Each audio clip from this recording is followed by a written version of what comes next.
How to have constant energy. What we believe to feel has a definite effect on the way we really feel. If you say you are tired, the body, the nerves, and the muscles accept this fact. If your mind is stimulated, you can keep an intense state of activity indefinitely. Spirituality fuels thought. It is actually a discipline of the mind. More and more people realize that having a healthy spiritual life is important to make the most of his vital energy and his personality. The body is designed to produce throughout our existence the energy necessary to live in the most ideal way possible.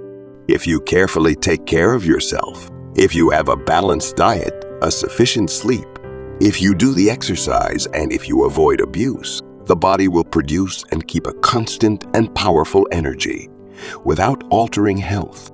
If we know how to pay the same attention to emotional life, it will go the same. But if we leave emotional reactions, innate or not, weaken this energy, a lack of vitality will inevitably be felt. When the body, mind, and soul operate harmoniously, the individual manages to continually invigorate the energy he needs. Everything goes faster and faster, and that is why many people are tired. To counter this, you have to adapt to the rhythm of the Almighty, and a way to get there is to go out by a beautiful summer day, lie down on the ground, and stick your ear on the ground to listen. You will then hear all kinds of noise, the sound of the wind in the trees, and the murmur of the insects. And you will discover that all these sounds are part of the same regular breathing.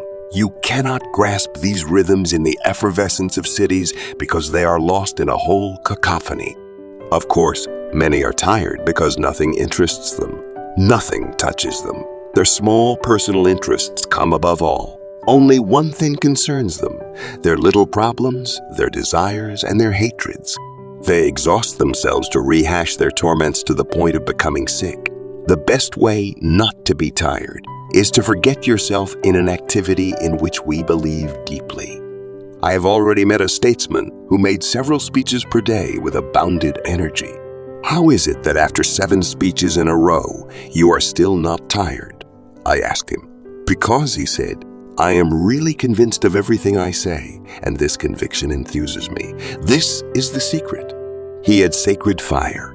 He gave himself, and in doing so, retained all his vitality and energy. You only lose your energy when life becomes without interest for you.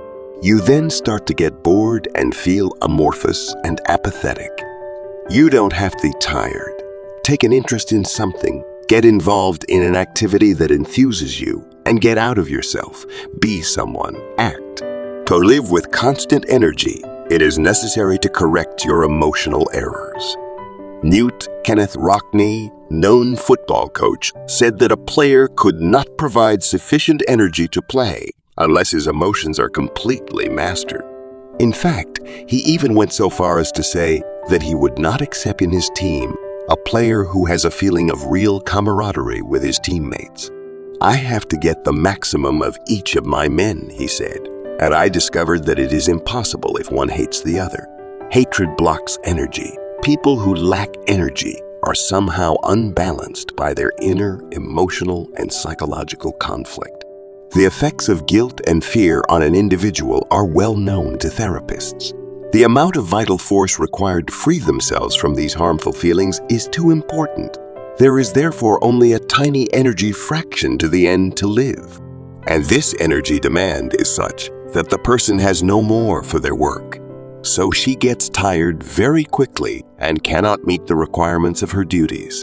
She then withdraws into herself, becomes apathetic, morose, indifferent, and even ready to abandon everything, then falls into a state of weakness.